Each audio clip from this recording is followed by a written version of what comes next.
Hello student. आज की class में स्टूडेंट स्टार्ट करेंगे हम second colligative property that is depression in freezing point.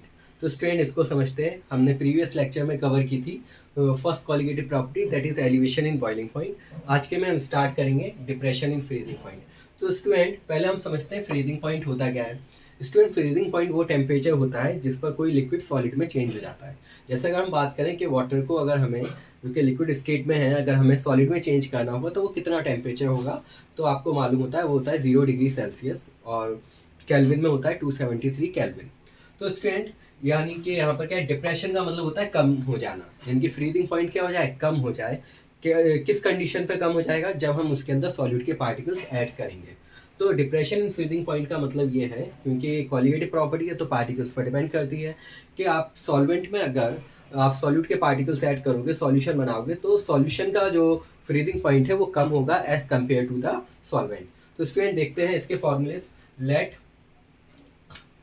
हम मानते हैं इसको T nought F is the freezing point of solvent. हमको नहीं मालूम वो कितना है, हमने यहाँ पर मान लिया T nought F and T F is the freezing point of solution after adding the solute. और हमने इसके अंदर कोई सॉल्यूट ऐड किया, अब उसका जो है फ्रीजिंग पॉइंट कम हो गया, कितना हो गया, T F. Then depression in freezing point, यानी कि जो कमी आई इसके फ्रीजिंग पॉइंट में, यानी कि डेल्टा टी एफ वो कितना हो जाएगा, T nought F minus T F. क्योंकि अब किसका फ्रीजिंग पॉइंट ज़्यादा होगा स्टूडेंट, सॉल्वेंट का, और कम किसका हो जाएगा, सॉल्यूशन का। जैसे कि वाटर का फ्रीजिंग पॉइंट अगर हम देखें तो कितना है, 0 डिग्री सेल्सियस। अब जब आप उसके अंदर सॉल्यूट ऐड कर दोगे तो फ्रीजिंग पॉइंट अब 0 से कम हो जाएगा, माइनस।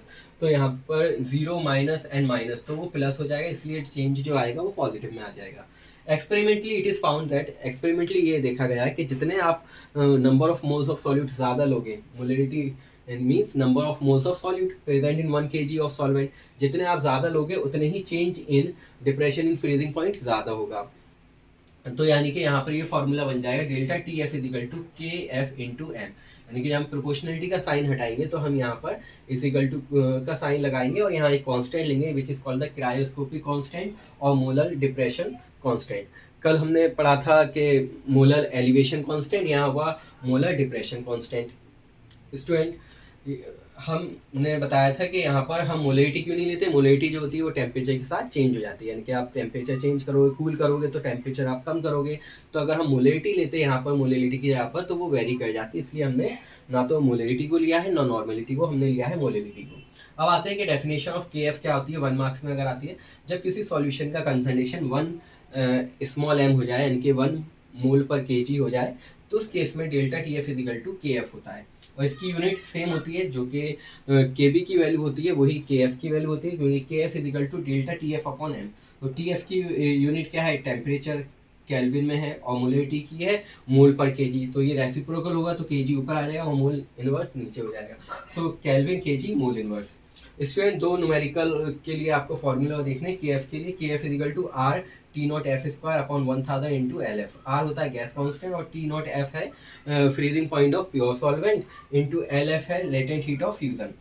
दूसरे चीज़ आपको अगर ये चीज़ नहीं दे रखी हो, अगर आपको मोलिकुलर मास ऑफ सॉल्वेंट दे रखा हो, आपको उससे भी निकाल सकते हो। K F is equal to R into T F square into M A. M A है molecular mass of solvent 1000 into delta H F enthalpy of fusion.